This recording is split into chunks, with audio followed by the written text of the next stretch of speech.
Choice உங்களை அன்புடன் வரவேற்கிறது. நம்ம பார்க்க போகிறது வந்து பார்த்தீங்கன்னா சர்வதேச அளவில் வந்து பார்க்க போகிறோம். மொத்தம் வந்து பார்த்திங்கன்னா முக்கியமான மாநாடுகளாக இருக்கட்டும், முக்கியமான அமைப்புகளாக இருக்கட்டும், சர்வதேச அளவில் ஒரு சில தகவல் வந்து பார்க்க போகிறோம்.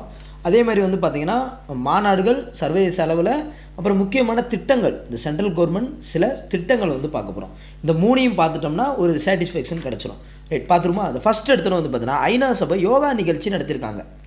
ஐநா சபை ஃபஸ்ட்டு வந்து பார்த்தீங்கன்னா ஐநா சபை என்ன பண்ணியிருக்காங்க, யோகா நிகழ்ச்சி நடத்தியிருக்காங்க. சும்மா ஜஸ்ட்டு உங்களுக்கு ஒரு யாபத்துக்காக எழுதுகிறேன். மெதுவாக எழுதுனா ரொம்ப லேட் ஆயிரும். உங்களுக்கு ஒரு இன்ஃபர்மேஷனுக்காக எழுதுகிறேன். யோகா எங்கே? ஐநா சபையில் யோகா நிகழ்ச்சி நடத்தியிருக்காங்க. அது நடைபெற்ற இடம் அப்படின்னு பார்த்தீங்கன்னா நியூயார்க்கு, அங்கே தான் நடந்திருக்கு. அதில் வந்து பிரதமர் நரேந்திர மோடி தலைமையில் நடந்திருக்கு. நிறைய பிரமுகர்கள் கலந்துக்கிட்டு கின்னஸ் சாதனை படைச்சிருக்காங்க. ஜூன் 21 தான் யோகா தினம்னு உங்களுக்கு தெரியும். Right, first information. அடுத்து செகண்ட் இன்ஃபர்மேஷன், புயல்னா பிபர் ஜாய் புயல் அப்படின்னு ஒரு புயல் இருக்குது. நான் ஷார்ட்கட் மட்டும் சொல்கிறேன், நீங்கள் பாருங்கள். பிபர் ஜாய் புயல்னா இந்த புயல் வந்து பார்த்தீங்கன்னா அரபிக்கடல் எங்கே இருந்துச்சு? இந்த அரபிக்கடல் பக்கம் வந்துச்சு. அப்போ அரபிக்கடல் பக்கம் வந்துச்சுன்னா இதை அறிவித்தது யாருன்னா வங்கதேசம் அறிவிக்குது. வங்கதேசம் இங்கே இருக்குது. ஆனால் பிபர் ஜாய் புயல் அறிவித்தது யார்? வங்கதேசம். இது வந்து குஜராத் மாநிலம் தான் பாதிச்சிச்சு. இதனால் குஜராத் மாநிலம் தான் பாதிச்சிச்சு. இதான் அரபிக்கடலில் உருவான முதல் புயல் பிபர் ஜாய் புயல். இந்த இதில் அரபிக்கடலில் உருவான முதல் புயல் வந்து பிபர் ஜாய் புயல் அப்படிங்கிறதா. அறிவிச்சது யார்? வங்கதேசம். அப்போ வங்காளதேசம்னா ஜாயார், அதாவது ஜாலியாக இருக்காங்க அவங்க. ஏன்னா இங்கே தானே புயல் வந்துச்சு, அரபிக்கடலில் வந்தனால அவங்க ஜாலியாக அறிவிச்சிட்டாங்க. இதான் ஞாபகம் வச்சுக்கணும். ரைட்டாப்பா. அடுத்தது ஷாங்காய் ஒத்துழைப்பு அமைப்பு. மொத்தம் 8 நாடு இருந்துச்சு. ஷாங்காய் ஒத்துழைப்பில் 8 நாடு இருந்துச்சு. ப்ளஸ் 1 யாருன்னா ஈரான் சேர்ந்துருக்காங்க. ஷாங்காய் ஒத்துழைப்பு மாநாடு அப்படிங்கிறது இருக்குது பார்த்தீங்களா, அதில் யார் சேர்ந்துருக்காங்கன்னா ப்ளஸ் 1 யாருன்னா ஈரான் வந்து சேர்ந்துருக்கு. இது கொஞ்சம் ஞாபகம் வச்சுக்கோங்க. அப்போ மொத்தம் ஷாங்காய் ஒத்துழைப்பு அமைப்பு எத்தனை பேர்? 9 பேர். சும்மா ஜஸ்ட்டு தெரிஞ்சுக்கணும், அவ்வளோதான். அடுத்து த்ராம் அப்படின்னா உங்களுக்கு வந்து பார்த்தீங்கன்னா ஐக்கிய அரபு அமீரகம் இருக்குது பார்த்தீங்களா, UAE.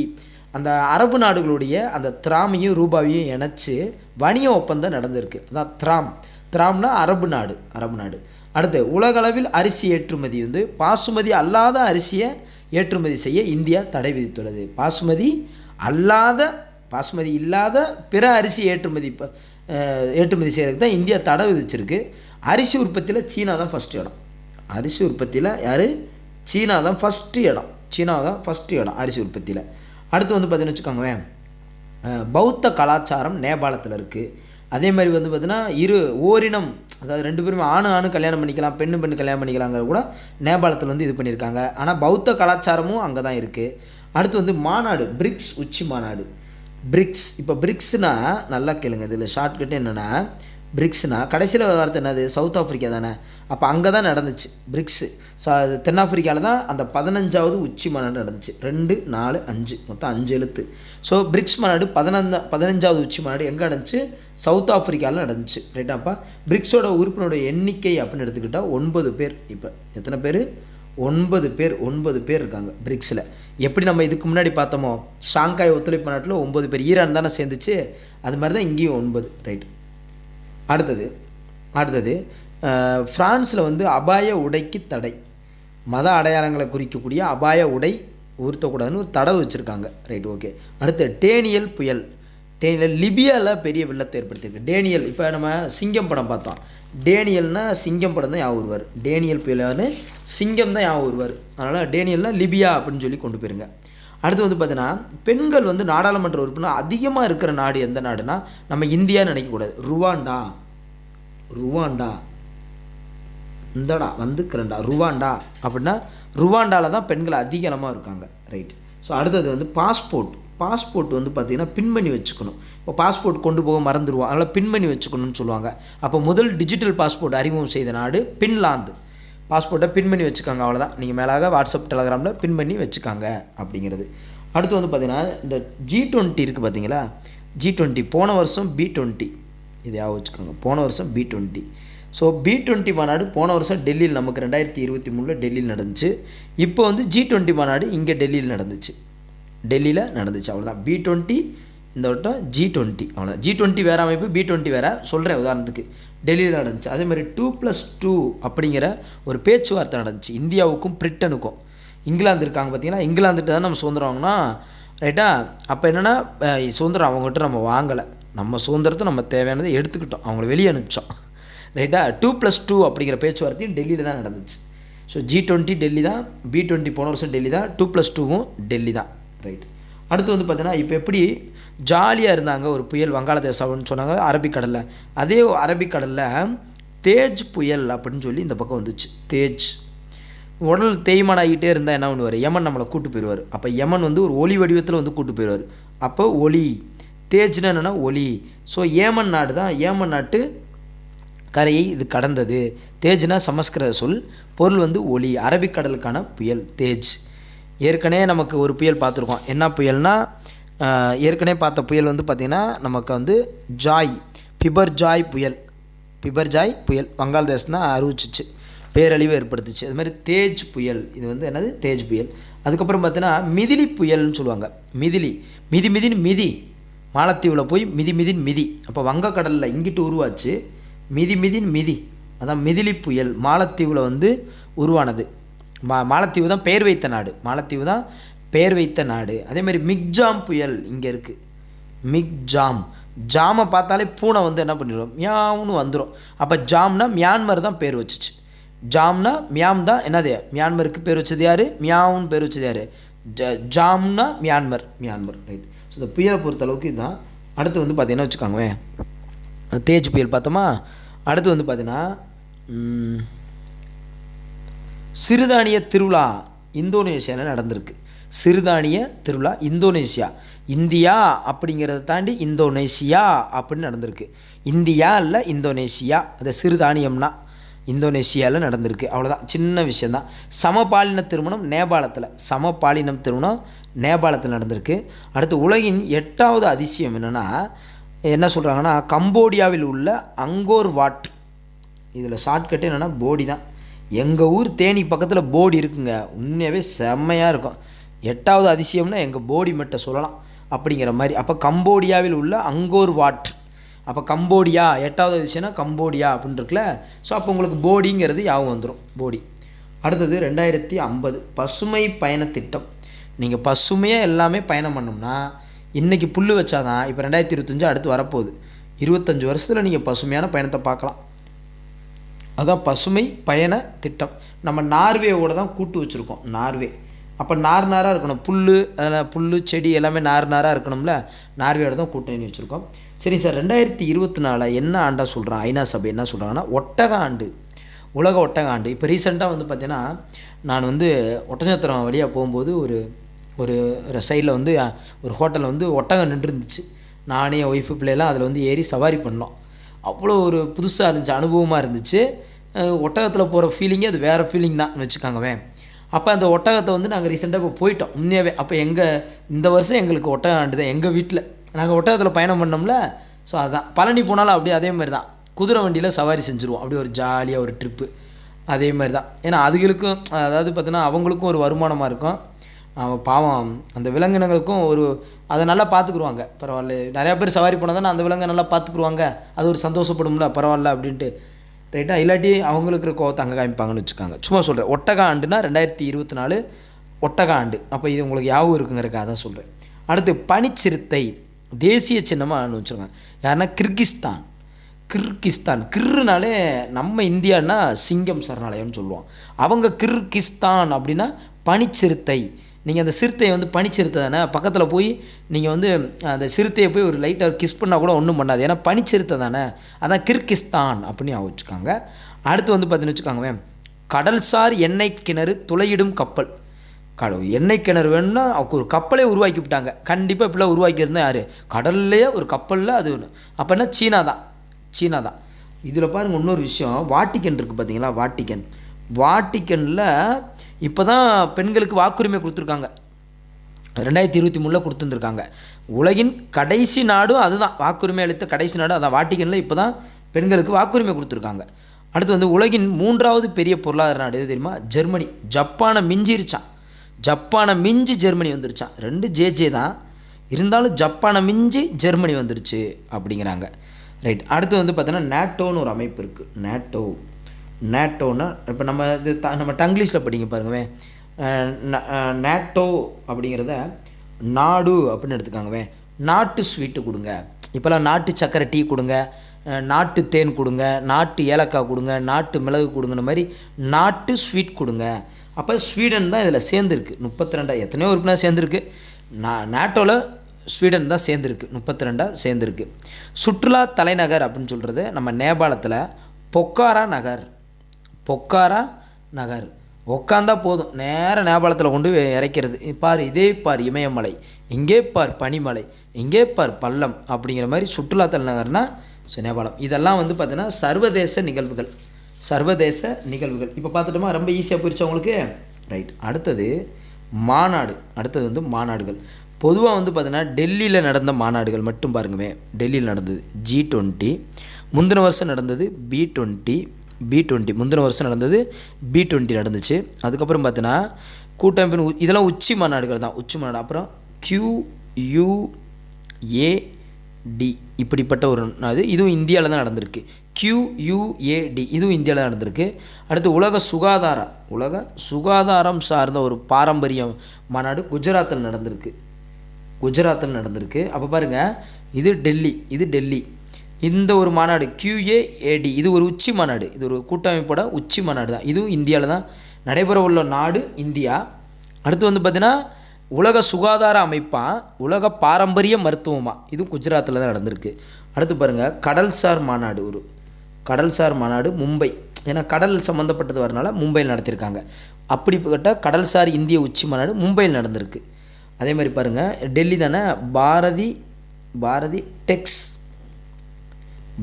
டெக்ஸ் ஒரு கண்காட்சி டெல்லியில் தான் நடந்திருக்கு. அதே மாதிரி பார்த்திங்கன்னா உலகளவிய தெற்கின் குரல் உச்சி மாநாடு அதுவும் இந்தியா தான். உலகளவில் தெற்கின் குரல் உச்சி மாநாடு B20 போன வருஷம், G20 QAD. அதுக்கப்புறம் என்னென்னா இது என்ன சுகாதாரம், சுடுகாடுன்னு எழுதி வச்சுருக்கிற மாதிரி தெரியுது. சுகாதாரம், அடுத்து கடல் சார்து. அப்புறம் இது வந்து இந்த பெண்ணு வந்து கரெக்டாக எழுத முடியல இதில் டேப்னால். Right, okay. அடுத்து வந்து பார்த்தீங்கன்னா குரல் வந்து பார்த்தீங்கன்னா மோடியோட குரல் கேட்டு தானே இன்றைக்கி பயங்கரமாக கூட்டமாக போயிட்டு மோடி ஜி அப்படின்னு சொல்கிறாங்க. அப்போ குரல் மாநாடு கண்டிப்பாக இங்கே தான் நடந்திருக்கணும். அடுத்து உலகளவிய ஏஐ. இப்போ ரீசெண்டாக இன்ஜினியரிங்கில் ஏஐ படிக்கணும் சார் நிறைய பேர்லாம் கால் பண்ணி கேட்பாங்க, சார் இது படிக்கணும் சார் ஆசையாக இருக்குது அப்படின்வாங்க. ஏஐ டெக்னாலஜி இப்போ ரீசெண்டாக இதாகிடுச்சு, அதுவும் டெல்லியில் தான் நடந்துச்சு. ஏஐ மாநாடு டெல்லியில் தான் நடந்துச்சு. அதுக்கப்புறம் பார்த்தீங்கன்னா தமிழ் உலக பொருளாதார மாநாடு 10வது தமிழ் உலக பொருளாதார மாநாடு. தமிழ்னாலே நம்ம சென்னை தான். தமிழ்னா என்னது 10வது, அதுவும் 10வது தமிழ் உலக பொருளாதார மாநாடு நம்ம சென்னையில் நடந்துச்சு. அப்புறம் பேரிடர் மேலாண்மை மாநாடு 6ன்னு ஒன்று ஓடுதில் பேரிடர் மேலாண்மை உத்தரகாண்டில் நடந்துச்சு. 6வது உலக பேரிடர் மேலாண்மை மாநாடு நம்ம உத்தரகாண்டில் நடந்திருக்கு. அப்புறம் டெல்லியில் நிலையான உச்சி மாநாடு 23 வயசுக்கு மேலே தான் ஒரு நிலையாகவே நிற்போம். நிலையான ஒரு மேம்பாட்டு உச்சி மாநாடு டெல்லியில் நடந்திருக்கு. டெல்லியில் ஏற்கனவே மும்பையில் கடல்சார் சொன்னோன்னா அங்கே தான் டிஜிட்டல் மாநாடு நடந்திருக்கு. நம்ம பெங்களூர்னு போட்டுறக்கூடாது, மும்பையில் டிஜிட்டல் உச்சி மாநாடு மும்பையில் நடந்திருக்கு. அதே மாதிரி டெல்லியில் அதே மாதிரி தூய்மை மாநாடு. ரைட்டா, தூய்மை இந்தியா நம்ம தானே வைக்கிறோம். இப்போ உலக தூய்மை ஆற்றல் உச்சி மாநாடு. உலகத்துக்கே நாங்கள் தூய்மை ஆற்றல் உச்சி மாநாடு. நீங்கள் டெல்லியை மட்டும் தூய்மையாக வச்சுருந்தா போதுமா அப்படிங்கிற மாதிரி. ஸோ இது எல்லாமே தான். அப்போ டெல்லி மட்டும் பாருங்கள், உலக தூய்மை, நிலையான மேம்பாடு. அதுக்கப்புறம் G20, அது போன வருஷம் B20 இது நடக்க இருக்கிறது. பாரதி டெக்ஸ்ட் டெல்லி தான், குரல் இந்தியா தான், சுகாதாரம் குஜராத் ஒன்றே தான் இருக்குது. கடல்சார் வந்து மும்பை தான், டிஜிட்டல் மும்பை தான், ஏஐ வந்து நம்ம இந்தியா தான். அடுத்து வந்து ஏஐ வந்து சென்னை, மெயினாக டெல்லியில் நடந்திருக்கு, இந்தியா தான். 10வதுன்னா நம்ம தமிழ்நாட்டில் நடந்திருக்கு, சென்னையில் நடந்திருக்கு. ரைட்டாப்பா. ஸோ இதெல்லாம் முக்கியமான சில மாநாடுகள் தான். அது போக சில மாநாடுகள் வெளியே நடக்கும்ல, அதையும் பார்த்துருவோமா. வெளியே நடக்கிற மாநாடுகள் பார்த்துருவோம். வெளியே நடக்கிற மாநாடுகள்னு எடுத்துக்கிட்டோம்னா பெண்களுக்கு இது வந்து குஜராத்தில் ஒன்று G20னாலே பெண்களுக்கு அதிகாரம் அளிக்கிறதுக்கு G20 மாநாடு பெண்களுக்கு வந்து குஜராத்தில் நடந்துச்சு. G20 டெல்லியில் நடந்தாலும் பாரத் மண்டபம் என பெயர் மாற்றம் செய்யப்பட்டுள்ளது. அதுக்கு பேர் பெண்களுக்கு அதிகாரம் அளிக்கிறதுக்கு G20 மாநாடு குஜராத்தில் நடந்துச்சு. ரைட்டாங்கப்பா. பெண்களுக்கு பாரம்பரிய உலகளாவிய உச்சி மாநாடு எல்லாமே குஜராத் தான். பெண்கள் பாரம்பரியம்னாலே குஜராத் தான். ஸோ அடுத்தது கிழக்காசிய உச்சி மாநாடு 20வது இந்தியா உச்சி மாநாடும் 20வது இந்தியாவோட உச்சி மாநாடும் 18வது கிழக்காசிய மாநாடும், இந்தியாவோடதும் கிழக்காசியம், இது ரெண்டுமே எங்கே நடந்துச்சுன்னா இந்தோனேஷியாவில் நடந்திருக்கு. இந்தோனேஷியா அப்படிங்கிறது நடந்திருக்கு. இப்போ இந்தோனேஷியானா ஞாபகம் வச்சுக்கோங்க, இந்தியாவோட மாநாடு இந்தியாவில் நடக்காது, அப்போ இந்தோனேஷியாவில் நடந்திருக்கு. கிழக்காசிய உச்சி மாநாடும் இந்தோனேஷியாவில் தான் நடந்திருக்கு. ஓகேவாப்பா, இது ரொம்ப ஒரு முக்கியமான விஷயம். ஷார்ட்கட்டுன்னா இந்தியா வந்து கிழக்கு பக்கம் வந்து பார்த்தீங்கன்னா இந்தோனேஷியா அப்படின்னு கத்துமா. இந்தியா வந்து கிழக்கு பக்கம் பார்த்து என்ன கத்துமா, இந்தோனேஷியா அப்படின்னு கத்துமா. ரைட்டு. அடுத்து வந்து பார்த்தீங்கன்னா அதே மாதிரி திறன் உச்சி மாநாடு, அதை விட்டுட்டனே, திறன் உச்சி மாநாடு டெல்லியில் தான் நடந்திருக்கு. 14வது உலக திறன் உச்சி மாநாடு, திறன் உச்சி மாநாடும் டெல்லியில் தான் நடந்திருக்கு. ஸோ அடுத்தது வந்து பார்த்தீங்கன்னா சர்வதேச ஒலிம்பிக் கமிட்டி 141வது சர்வதேச ஒலிம்பிக் கமிட்டி மும்பை. சர்வதேச 141வது நாங்குன்னு சொல்லாமல் நாங்க ஒன்றுன்னு சொல்கிறாங்க. ரைட்டா, 141 ஒலிம்பிக்னா 141. இது வந்து பார்த்தீங்கன்னா மும்பையில் வந்து இந்த கூட்டம் நடந்திருக்கு. அப்போ ஒலிம்பிக் எங்கே சார் நடந்துச்சுன்னா பாரிஸில் நடந்துச்சு. 2024 பாரிஸ். ரைட்டாப்பா, பாரிஸ். அடுத்து என்ன சொல்லியிருக்காங்க, அந்த ஒலிம்பிக் சார்ந்து என்ன சொல்லியிருக்காங்கன்னா 2028 ஒலிம்பிக் எங்கன்னா லாஸ் ஏஞ்சல்ஸில் அடுத்த வருஷம் லாஸ் ஆக போகுதுன்னு சொல்லி இப்போ அனௌன்ஸ் பண்ணிட்டாங்க. இப்போ பாரி அப்படின்னா என்னது, பாரினா ஒரு கொடை வள்ளல்னு கூட வச்சுக்கோங்க, பெரிய பாரி வள்ளல், கொடை வள்ளல் அப்படின்னு சொல்லுவோம்ல. இப்போ பாரினா இப்போ 2024 பாரிஸ் நல்ல கொடை மாதிரி கொடுத்துட்டாங்க. அடுத்து லாஸ் ஆக போகுதுன்ட்டாங்க, 2028 லாஸ் ஆக போகுதுன்ட்டாங்க. அதே மாதிரி 2029 யூத் ஒலிம்பிக் போட்டி இந்தியாவில் நடக்க போகுது. யூத்தாமா அப்படின்னு சொல்லி ஆகுன்னு நம்ம தான் கிண்டல் பண்ணிகிட்டே இருப்போம். அப்போ யூத் ஒலிம்பிக் போட்டி 2029 நம்ம இங்கே நடக்க போகுது. புரிஞ்சிச்சா உங்களுக்கு? ஸோ 5 விஷயந்தான். சர்வதேச ஒலிம்பிக் கமிட்டி கூட்டம், சர்வதேச ஒலிம்பிக் கமிட்டி ஒரு கூட்டம் நடந்துச்சு 140 மும்பையில் நடந்துச்சு. 10 வருஷத்துக்கு முன்னாடி இப்போ தான் நடக்குது. 2028 லாஸ் ஏஞ்சல்ஸு. அதே மாதிரி வந்து பார்த்திங்கன்னா புதிதாக 4 போட்டிகள் இணைச்சிருக்காங்க. கிரிக்கெட் T20 இணைச்சிட்டாங்க. Baseball, softball, squash.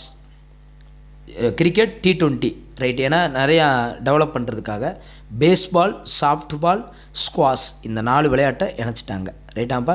So அடுத்தது வந்து பார்த்திங்கன்னா அடுத்தது ரொம்ப முக்கியமானது மட்டும் பார்த்திங்கன்னா அணி சேரா உச்சி மாநாடு 19வது. அணி சேரவே மாட்டேன்டா, போங்கடா, அதான் உகாண்டா உட்கார முடியாதரா அப்படிங்கிறாப்புல, அதான் அணி சேரா உச்சி மாநாடு. உட்கார முடியாதரா, அதான் அணி சேரா உச்சி மாநாடு. ரைட்டு. உலகளாவிய பருப்பு வகைகள் மாநாடு புதுடெல்லி. அங்கே புதுடெல்லிக்கு போயிட்டீங்கன்னு வச்சுக்கோங்க, நீங்கள் ஒரு MP MLA ஆகிட்டிங்கன்னா ஈவினிங் பருப்பு கொடுப்பாங்க.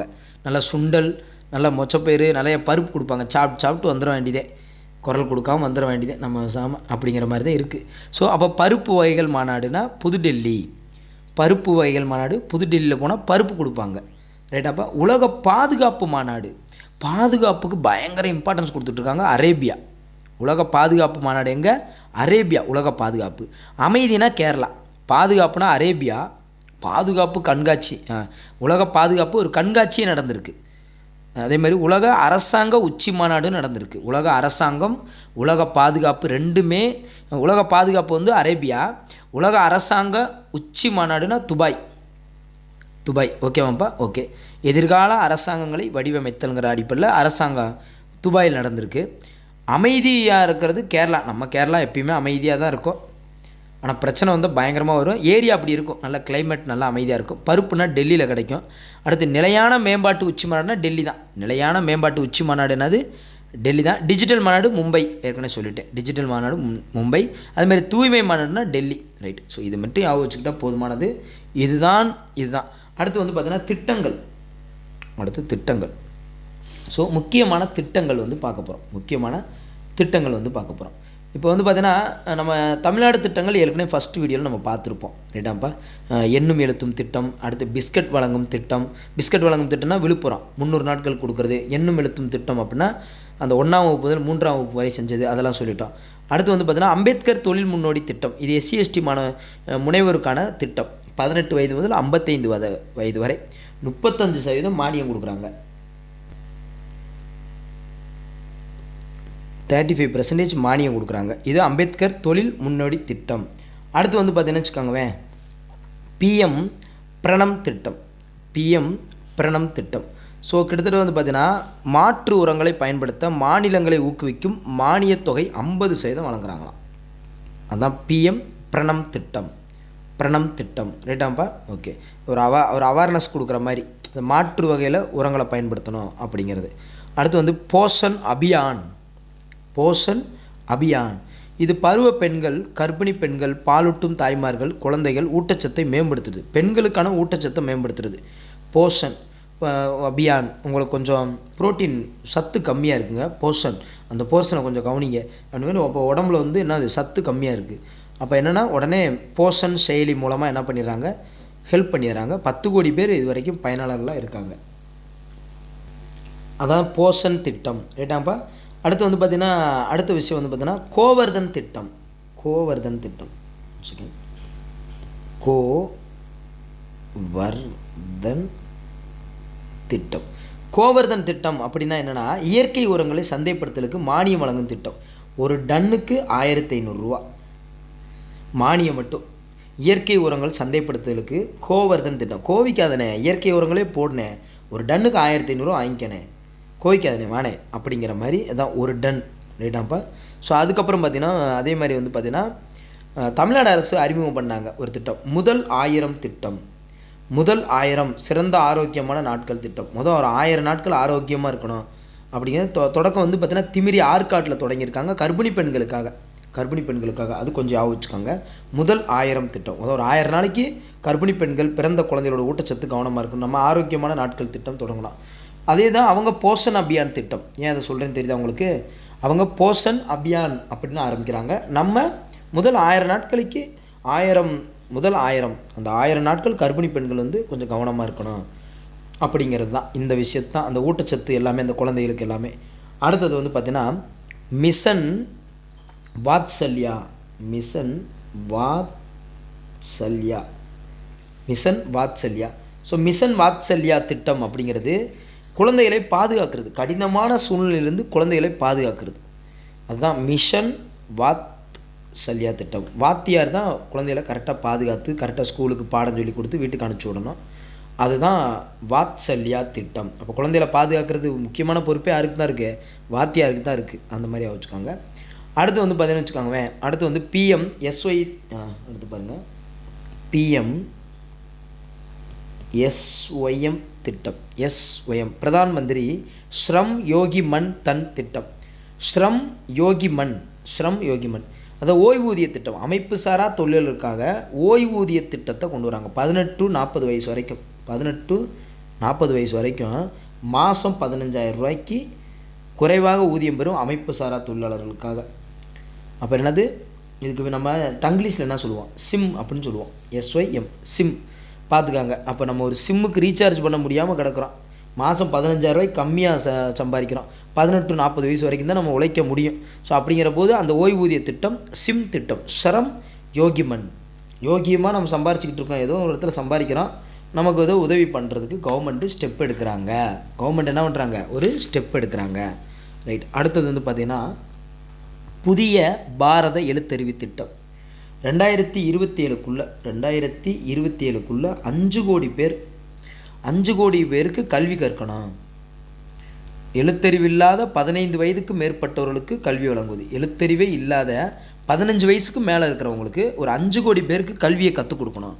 2027க்குள்ளே 5 கோடி பேருக்கு. தொடக்கம் 2022 புதிய பாரத எழுத்தறிவு திட்டம். 15 வயதுக்கு மேற்பட்டவங்களுக்கு பார்த்துக்காங்க. 15னா அந்த 9th மேலே, அந்த 10th வயசு 16 வயசு, அந்த 9th மேலே 9th வரைக்கும் படிச்சிரு அந்த மாதிரி அந்த மேலே படிக்காதவங்களுக்கான அந்த ஏஜுக்காக சொல்கிறேன். 15-5 கூட வச்சுக்கோங்க. 2022 தொடங்கினது தேசிய அளவு பாரத எழுத்தறிவு திட்டம். 27ல் 5 கோடி பேருக்கு இது பண்ணுறாங்க. அடுத்தது நீடூடி வாழ்க. என்ன சிவாஜி டைலாக் மாதிரியே இருக்குது. இதான் ஆயுஷ்மான் பவ திட்டம். அனைவருக்கும் சுகாதாரம் கிடைக்க கிராம அளவில் பிரச்சாரம். நீடூடி வாழ்கன்னு சொல்லிட்டு போயிட்டே இருக்க வேண்டாம். நீங்கள் வாழ்கன்னு சொன்னாலே அவங்க நல்லா இருப்பாங்க. பொதுவாக நல்லா இருக்கீங்களான்னு கேட்டாலே நல்லா இருப்பாங்கங்கிற மாதிரி. அடுத்து என் மண் என் தேசம் திட்டம். இப்படின்னா என்னென்னா, ஒவ்வொரு கிராம ஊராட்சியிலையும் சுதந்திர போராட்ட வீரர்களுக்கு நினைவு சின்னம் அமைக்கும் திட்டம். ஒரு கிராம ஊராட்சி இருக்காங்கன்னா அதில் யாராவது சுதந்திர போராட்ட வீரர்கள் இருக்காங்களா, அவங்களுக்கு ஒரு நினைவு சின்னத்தை அமைக்கிறது.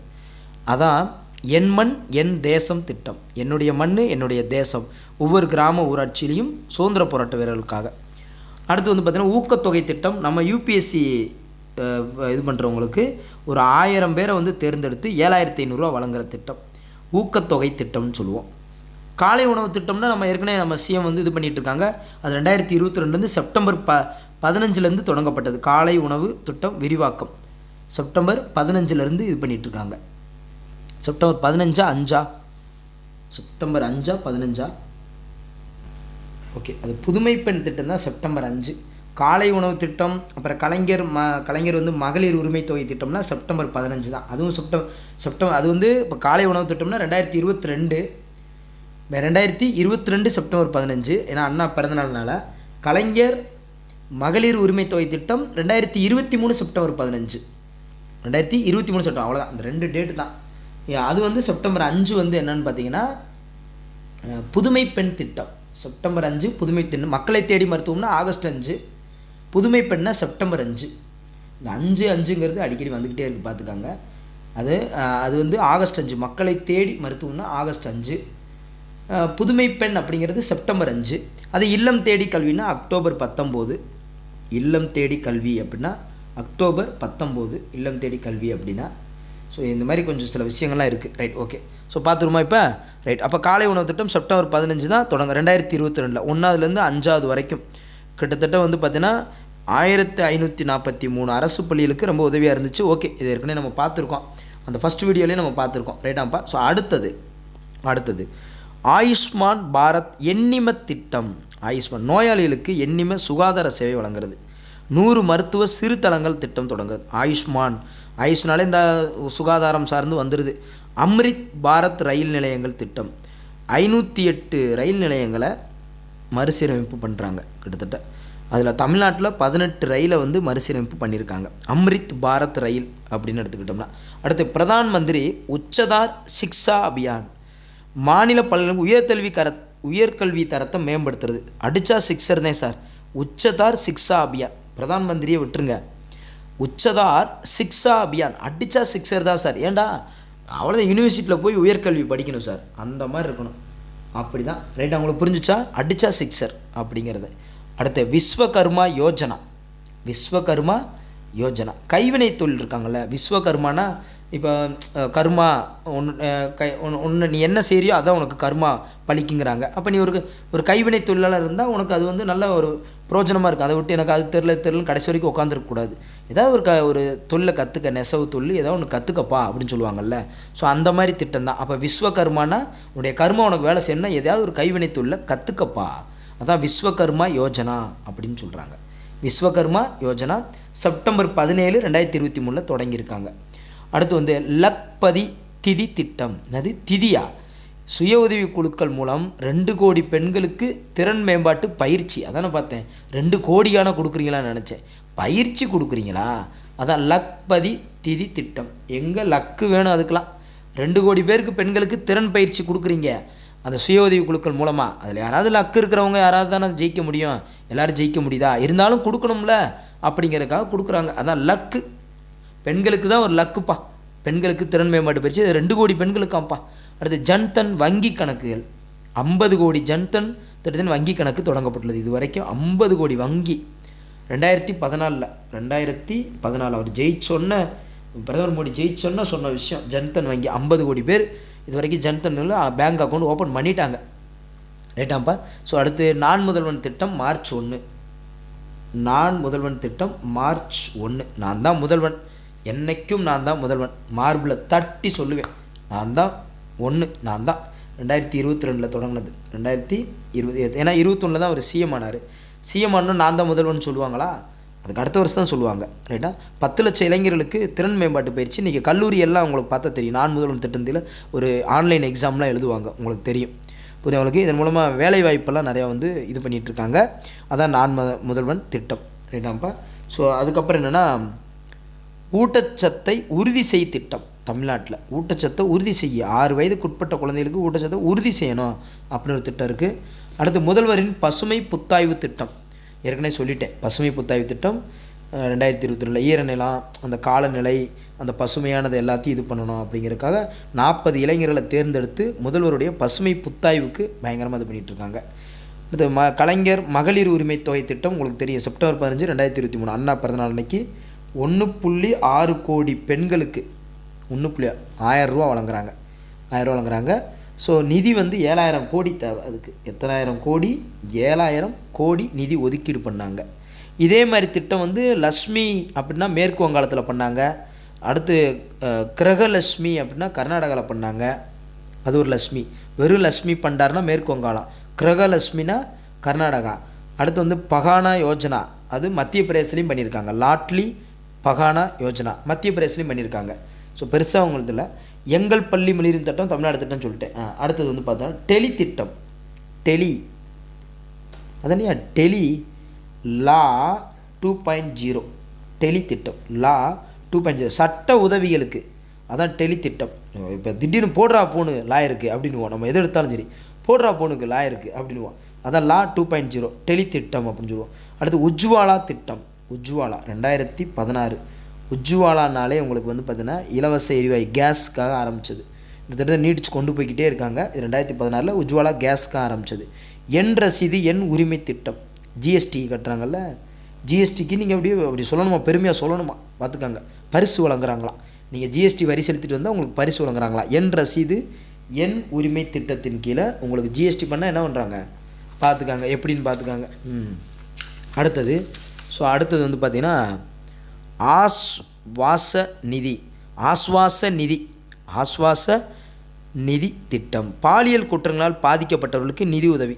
பாலியல் பாதிக்கப்பட்டவங்களுக்கு சரி அவங்க ஒரு ஆஸ்வாசமாக இருக்கட்டும், நிம்மதியாக இருக்கட்டும் அப்படிங்கிறதுக்காக ஒரு நிதி கொடுக்குறாங்க. ஏன்னா வெளியே வேலைக்கு போக மாட்டாங்க, கொஞ்சம் சங்கடப்படுவாங்க, அந்த மாதிரி இருக்குன்னா ஒரு ஆஸ்வாசமாக நிம்மதியாக இருக்கட்டும் கொஞ்சம் நாளைக்கு அப்படின்னு அவங்களுக்கு ஒரு நிதி உதவி கொடுக்குற மாதிரி. அதான் ஆஸ்வாச நிதி திட்டம். அது நடக்காமல் பார்த்துக்கிறது தான் மிகச்சிறந்த ஒன்று. ஏன்னா எல்லாமே எல்லாரையும் சரிப்படுத்திடு அதில் பாவம். அதுக்கப்புறம் பார்த்தீங்கன்னு வச்சுக்கோங்க, IMI 50 திட்டம். அது என்ன IMI 50? அதாவது பார்த்திங்கன்னா தீவிரப்படுத்தப்பட்ட மிஷன் இந்திரதனுஷ் 5.0. இந்திரதனுஷ் தடுப்பூசி கவரேஜை மேம்படுத்துவதன் மூலம் 2023 தட்டம்மை ரூபெல்லாவை ஒழிக்கணும். அதான் IMI 5.0. IMI 5.0னா தட்டம்மை ரூபெல்லாவை ஒழிக்கணும் அப்படிங்கிறதுக்காக. ரைட். உங்களுக்கு தெரியும் தூய்மை இந்தியா திட்டம் காந்தி பிறந்தநாள் அன்றைக்கி 2014 தூய்மை நோக்கி ஒரு படி அப்படிங்கிற அடிப்பில் அன்றைக்கி தொடங்கின திட்டம் தான் தூய்மை இந்தியா திட்டம். அதெல்லாம் தெரியும். அடுத்து வந்து பார்த்தீங்கன்னு வச்சுக்கோங்களேன், உங்கள் தொகுதியில் முதல்வர் திட்டம். அது தெரியும். உங்கள் 234 தொகுதியிலையும் ஒரு 10 திட்டங்கள் பெண்டிங் கிடக்கும். அதை உடனே மாவட்ட ஆட்சியர்கிட்ட கொடுத்து அதை சரி பண்ணுறது தான் உங்கள் தொகுதியில் முதல்வர் திட்டம். அடுத்து ரேஸ்தா கல்வி திட்டம். பட்டியலின மாணவர்களுக்காக 9, 10, 11 பன்னெண்டு வகுப்புகளில் இலவச கல்வி. அதான் ரேஸ்தா கல்வி திட்டம். ரேஸ்ன்னு எடுத்துக்கிட்டோம்னு வச்சுக்கோங்க, பட்டியலின மாணவர்கள் என்ன பண்ணுவாங்க, பயங்கரமாக ஓடுவாங்கன்னு வச்சுக்கோங்க. 9th 10th 11th 12th அவங்க என்ன பண்ணிடக்கூடாது, படிப்பை நிப்பாட்டக்கூடாது, ரேஸ் மாதிரி ஓடணும் அப்படிங்கிறக்காக ரேஸ்தா கல்வி திட்டம் அப்படின்னு சொல்லி ஒன்று வச்சுருக்காங்க. ரைட்டா. அடுத்து வந்து பார்த்திங்கன்னா இலவச உணவு தானிய விநியோக திட்டம். இலவச உணவு தானியத்தை 5 ஆண்டுகள் நீட்டிக்கிறாங்க. உணவு தானியங்களை 5 கிலோ மானிய உணவுகளுடன் கூடுதலாக 5 கிலோ உணவு தானியம் கொடுக்குறாங்க. PM, அதுக்கு பேர் PMGKAY. PMGKAY கல்யாண் அண்ணா யோஜனா. கார்லா ஜி, அது ஜி ஏதோ ஒரு அர்த்தம். கல்யாண், அவ்வளோதான். கல்யாண் அண்ணா யோஜனா. அண்ணானாலே உணவு வந்துடும். ரைட்டா. 5 கிலோலேருந்து இன்னொரு 5 கிலோ கூட்டுறாங்களாம். அந்த நீட்டிப்பு செய்கிறாங்க, 5 ஆண்டுகளுக்கு நீட்டிப்பு செய்கிறாங்க. அதான் ஜிகே படித்தா உணவு கிடைக்கும், பார்த்துக்கோங்க. PMGKAY பார்த்துக்காங்க. ரைட்டா. அடுத்து வாசிப்பு இயக்கம். நம்ம அரசு பள்ளிகளில் வந்து நிறையா வாசிக்கணுங்கிறதுக்காக தொடங்கப்பட்டதான் வாசிப்பு இயக்கம். அடுத்து வந்து பார்த்திங்கன்னா ஆதிவாசி நியாய பகா அபியான் திட்டம். ஆதிவாசி நியாய பகா பழங்குடியினர்களாக ஆரம்பிக்கப்பட்டது. அடுத்து வந்து பார்த்திங்கன்னு வச்சுக்கோங்க, டால்ஃபின் வளங்காப்பு திட்டம் நம்ம தமிழ்நாட்டில் தொடங்கியிருக்காங்க. டால்ஃபின் வளங்காப்பு திட்டம், அது ஒன்றும் பிரச்சனை இல்லை. அடுத்து ஆயுஷ்மான் ஆரோக்கிய மந்திரிகள். இந்த வந்துருச்சு ஆயுஷ்மான்னாலே சுகாதாரம் சார்ந்ததான். ஒரு குடும்பத்திற்கு ஆண்டுக்கு 5 லட்சம் காப்பீடு கொடுக்குறாங்க. குறைந்த வருமானம் கொண்டவருக்கு இலவச சுகாதார சேவை காப்பீடு வழங்கணுங்கிறதுக்காக உலகிலே மிகப்பெரிய காப்பீடு இன்சூரன்ஸு. எங்கே ஆஸ்பத்திரியில் போய் நம்ம தான் எல்லாம் செலவழிச்சிட்டு உட்காந்துருக்கோம். ஆயுஷ்மான் ஆரோக்கிய மந்திரிகள் இப்படிலாம் படிக்கும்போது, கரண்ட் அஃபேர்ஸ் படிக்கும்போது இப்படி ஒரு திட்டம்லாம் இருக்கா அப்படிங்கிறது. அது ஆயுஷ்மான் பாரத் திட்டத்தின் கீழ் தொடங்கப்பட்ட அந்த திட்டத்தை தான் ஆயுஷ்மான் ஆரோக்கிய மந்திரிகள் என மறுபெயரிட்டாங்களாம். பேர் மட்டும்தான் மாற்றிருக்காங்க. Right, okay. பெனிஃபிட் அடைஞ்சவங்க யாராவது இருக்கலாம், பட் தெரியல. ஓகே, ஆயுஷ்மான் ஆரோக்கிய மந்திரி 5 லட்சம் காப்பீடு. ஒரு குடும்பத்திற்கு எவ்வளோ ஆண்டிற்கு எவ்வளவு? 5 லட்சம் காப்பீடு. ரைட். அடுத்து வந்து பார்த்தீங்கன்னு வச்சுக்கோங்களேன், பால்னா திட்டம். அது என்ன பால்னா? அங்கன்வாடி குழந்தைகளுக்கு காப்பகத்தில் பணிபுரியும் பெண்கள் குழந்தைகளுக்கு தரமான பகல் நேர பராமரிப்பு வசதிகள் செய்யணும். அதான் பால்னா திட்டம். பாலுன்னா அன்றைக்கி காலத்தில் அங்கன்வாடியில் தான் கொடுப்பாங்கன்னு வச்சுக்கோங்களேன். அப்போ பணிபுரியும் பெண்களின் குழந்தைகளுக்கு தரமான பகல் நேர பராமரிப்பு வசதி வழங்குறது அவங்களுடைய குழந்தைகளுக்கும். புரியுது? அதான் பால்னா திட்டம். அடுத்து வந்து பார்த்திங்கன்னா பாரத் மாலா திட்டம். மாலானாலே சாலை போக்குவரத்து ஓரின்ற காடு முழுவதும் சாலை போக்குவரத்து உட்கட்டம் தான் பாரத் மாலா திட்டம். அடுத்தது நமோ ட்ரோன் டிடி திட்டம். நமோ ட்ரோன்னா ட்ரோன் தான். 15,000 மகளிர் சுய உதவி குழுக்களுக்கு ட்ரோன்கள் வழங்கும் திட்டம். பாருங்கள், 2024 இப்போ தொடங்கி 26க்குள்ளே. ஏன்னா விவசாயத்தில் ட்ரோன் பயன்பாட்டை ஊக்குவிக்கணுங்கிறக்கா. ட்ரோனை வச்சு என்ன சரி செய்வாங்க லேடிஸ்னால், விவசாயத்துக்குப்பா 15,000 பேர் கொடுக்க போகிறாங்களா. நமோ ட்ரோன் டிடி திட்டம். அடுத்து வந்து பார்த்திங்கன்னா மக்களை தேடி மருத்துவம் கிருஷ்ணகிரி சொல்லிட்டேன். 2021 தொடங்கினாங்க. கிருஷ்ணகிரி சொல்லிட்டேன். வேர்களை தேடி திட்டமும் சொல்லியாச்சு. கனடா, பிஜி, இலங்கை, ஆஸ்திரேலியாவில் இருக்கிற இவங்களுக்கெல்லாம் வேர்களை தேடி அது ஃபஸ்ட்டு வீடியோவில் கொடுத்துருப்பேன். அடுத்து யுவ நிதி திட்டம். பட்டதாரி டிப்ளமோ வேலை இல்லாதவர்களுக்கு நிதி வழங்குறது தான் யுவ நிதி திட்டம். அடுத்து பிஎம் சூரியகர் முபீட் பிஜிலி யோஜனா. சூரியகர்னு வரும்போதே சூரிய மின் தகடுகள் சார்ந்த ஒன்று. அதான் சூரியகர் பிஜிலி அப்படிங்கிறது. ரைட். அடுத்த திட்டம் அடுத்து வந்து பார்த்திங்கன்னா ஆயுஷ்மான் பாரத் ஏற்கனவே தெரிஞ்சதான். பிருத்திவி விக்கியான் திட்டம். பிருத்திவினா அந்த புவி அறிவியல் விக்கியான் திட்டம்னா புவி அறிவியல் அமைச்சகம் தொடங்கியிருக்கு. இந்த வானிலை காலநிலை இதை பற்றி முன்னாடியே தெரிஞ்சுக்கிறதுக்காக. அதான் பிருத்திவி அப்படிங்கிறது விக்கியான் திட்டம். முன்னாடியே தெரிஞ்சுக்கணுங்கிறதுக்காக. விஸ்வகர்மா யோஜனா நம்ம ஆல்ரெடி பார்த்துட்டோம். தேர்தல் பத்திரம்னு ஒன்று வந்துச்சு. பார்த்திங்கன்னா நீதிபதி சந்திரசூட் தலைமையில் நடந்துச்சு. தேர்தல் பத்திரம் சந்திரசூட் அவர் தலைமையில் தான் அந்த இது வந்துச்சு. அப்படிங்கிற போது அது கண்டிப்பாக தெரிஞ்சுக்கணும் அப்படிங்கிற பயங்கரமான ஒரு பிரச்சனை போச்சு. மேக்ஸிமம் கொஸ்டினாக கேட்க மாட்டாங்க, பட் அதை வந்து அதிரடியாக ரத்து பண்ணாங்க. அந்த தேர்தல் பத்திரங்கள் மூலமாக பல பணங்கள் இது அடிப்படை உரிமை மீறதா இருக்குது. 19(1) இதை மீறதா இருக்குது. இதை ரத்து பண்ணணும்னு சொல்லி பயங்கரம் பண்ணாங்க. எஸ்பிஐலாம் கொண்டு வந்து கொடுக்குறீங்களா இல்லையான்னு சொல்லி பயங்கரமான கேஸே நடந்துச்சு. அதான் தேர்தல் பத்திரம் சார்ந்த திட்டம். ரைட்டாப்பா. ஸோ அடுத்து வந்து பார்த்தீங்கன்னா ஒன் ஸ்டாப் சென்டர். OSC அதாவது நிர்பயா நிதியின் கீழ் அமைக்கப்பட்டுள்ளது ஒன் ஸ்டாப் சென்டர். நாடு முழுவதும் 700க்கும் மேற்பட்ட மாவட்டங்களில் ஒற்றை நிறுத்த மையங்கள் நிறுவப்பட்டு பெண்கள் உதவி பெற்றுள்ளனர். அதான் one stop centre. Right, okay. அடுத்து வந்து பார்த்திங்கன்னா பிரதான் மந்திரி மத்ஸ்ய கிசான் சம்ரிதி யோஜனா. அது என்ன சார்? மத்ஸ்ய கிசான் மீன்வளத்துறை சார்ந்தது. மத்தியானம் ஆச்சுன்னா மீன் குழம்பு கிச்சனில் ரெடியாக இருக்கும். அதான் மத்ஸ்ய கிசான் மீன் குழம்பு ரெடி அப்படிங்கிறத ஞாபகம் வச்சுக்கோங்க. மத்ஸ்ய கிசான் மீன் குழம்பு ரெடி. அடுத்து பிரதான் மந்திரி அனுசூசித் ஜாதி அபியுதாய் யோஜனாய்.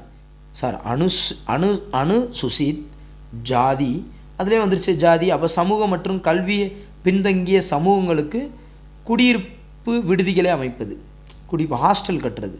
அதான் அனுசூசித் ஜாதி அபியுதாய் யோஜனா அப்படிங்கிறது என்னென்னா ஹாஸ்டல் கட்டுறது. சமூகம் மற்றும் கல்வியில் பின்தங்கியவர்களுக்கு ஹாஸ்டல் கட்டுறது. ரைட்டாப்பா. அடுத்தது அவ்வளோதான்ப்பா. ஸோ ஓகே, இப்போ வந்து ஓரளவுக்கு எல்லாமே தெரிஞ்சுக்கிட்டீங்களா? அடுத்ததுலாம் ஒன்றும் பிரச்சனை இல்லை. அடுத்த வீடியோவில் உங்களுக்கு என்ன கொடுக்க போகிறேன்னா விருதுகளை கொடுத்துருவோம். அடுத்த வீடியோ என்னது? விருதுகள் கொடுத்துருவோம். விருதுகளும் அதுக்கப்புறம் பார்த்தீங்கன்னா மெயினாக விருதுகள் அண்ட் சயின்ஸ் அண்ட் டெக்னாலஜி இதை கொடுக்கணும். அந்த ரெண்டும் சேர்த்து கொடுத்துருவேன். சயின்ஸ் அண்ட் டெக்னாலஜி விருதுகள் அது ரெண்டும் சேர்த்து கொடுத்துட்டோன்னு வச்சுக்கோங்கவேன், உங்களுக்கு முழு திருப்தி ஆயிரும். ஓகே இதுதான் விருதுகள்னால் ஷார்ட்கட் உங்களுக்கு ஞாபகம் இருக்கும். அந்த விருதுகளும் சயின்ஸ் அண்ட் டெக்னாலஜி கொடுத்துட்டு விளையாட்டு அப்படிங்கிறதையும் அந்த குறியீடு தரவரிசை பட்டியலையும் தனியாக கொடுக்குறேன். விளையாட்டு இன்னும் பார்த்தீங்கன்னா இன்னொரு வீடியோ, அதுக்கப்புறம் ஒரு வீடியோ, இன்னும் 2 வீடியோ வரும். 2 வீடியோ வந்தால் கம்ப்ளீட்டாக முடிஞ்சிச்சு உங்களுக்கு.